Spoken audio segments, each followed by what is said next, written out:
بسم اللہ الرحمن الرحیم۔ السلام علیکم۔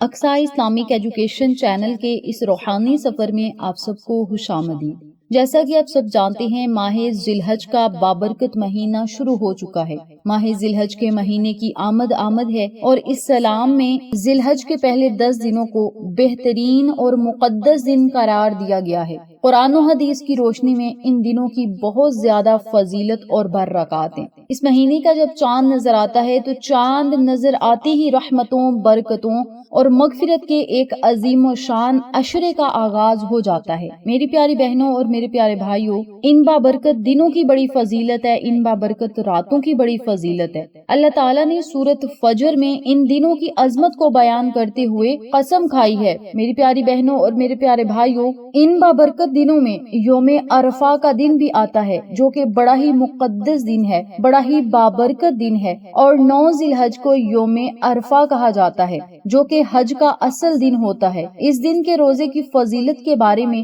نبی کریم صلی اللہ علیہ وسلم نے فرمایا، مجھے اللہ کی ذات سے پوری امید ہے کہ عرفہ کے دن کا روزہ 1 سال سے پہلے اور 1 سال کے بعد کے گناہوں کا کفارہ بن جاتا ہے۔ صحیح مسلم کی یہ حدیث پاک ہے۔ میری پیاری بہنوں اور میرے پیارے بھائیوں، 9 ذی الحج یوم عرفہ کے دن اللہ تعالیٰ اپنے بندوں کو جتنی تعداد میں جہنم سے آزاد فرماتا ہے، سال کے کسی اور دن میں اتنی تعداد میں آزاد نہیں فرماتا۔ میری پیاری بہنوں اور میرے پیارے بھائیوں، ان مقدس دنوں میں یعنی 1 ذی الحج سے لے کر 9 ذی الحج تک جب آپ کا دل چاہے آپ روزے رکھ سکتے ہیں۔ ان دنوں میں روزے رکھنے کی بڑی فضیلت ہے، ان دنوں میں نیک اعمال کرنے کی بڑی فضیلت ہے، ان دنوں میں اللہ کا ذکر پاک کرنے کی بڑی فضیلت ہے، اور ان دنوں میں سب سے زیادہ جو کثرت سے ذکر پاک کرنے کی ہمارے آقا علیہ الصلوۃ والسلام نے تلقین فرمائی ہے، وہ ذکر پاک دھیان اور توجہ سے سنیے گا، سمجھیے گا اور اسی ترتیب سے عمل کیجیے گا۔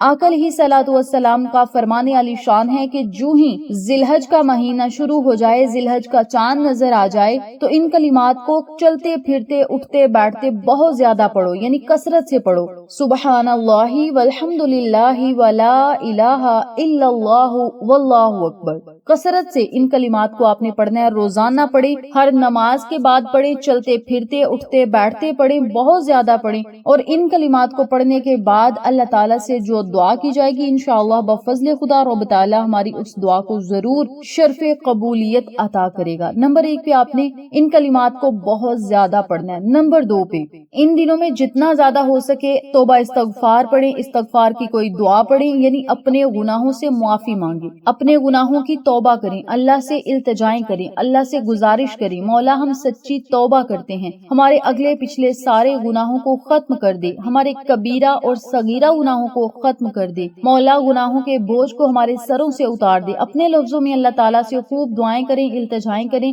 روزانہ کم از کم 100 مرتبہ اور زیادہ سے زیادہ 313 مرتبہ استغفر اللہ پڑھ لیں یا استغفار کی کوئی دعا پڑھ لیں، یہ آپ کی اپنی مرضی ہے۔ اور یاد رکھیے گا، ذی الحج کے پہلے 10 دن اللہ تعالیٰ کے ہاں سال کے سب سے پسندیدہ اور عظمت والے دن ہیں، اور ان ایام میں کثرت سے دعا اور ذکر کرنا سنت نبوی صلی اللہ علیہ وسلم بھی ہے۔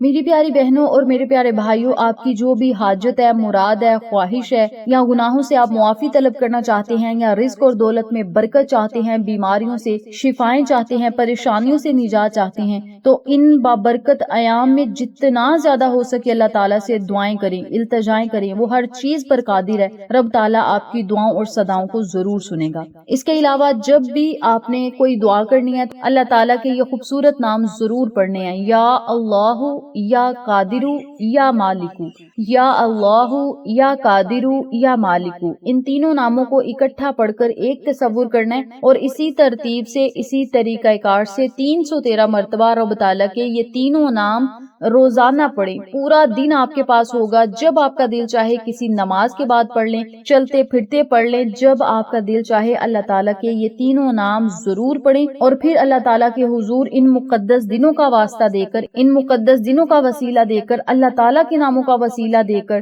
رب تعالیٰ سے خوب دعائیں کریں، التجائیں کریں، اور ان مبارک دنوں میں کسی بھی خاص مقصد، حاجت یا پریشانی سے نجات کے لیے آپ اس عمل کو، اس وظیفے کو کر سکتے ہیں۔ اس بابرکت عمل عمل کو آپ خود بھی کریں، اپنے پیاروں کے ساتھ، جاننے والوں کے ساتھ ضرور شیئر کریں، اور اس وظیفے کو آپ 1 ذی الحج سے لے کر 10 ذی الحج تک جب آپ کا دل چاہے ان کلمات کو آپ پڑھ سکتے ہیں۔ انشاءاللہ پھر کسی نئے وظیفے یا اچھی معلومات کے ساتھ آپ کی خدمت میں حاضر ہوں گے، تب تک کے لیے اجازت دیں۔ السلام علیکم ورحمۃ اللہ وبرکاتہ۔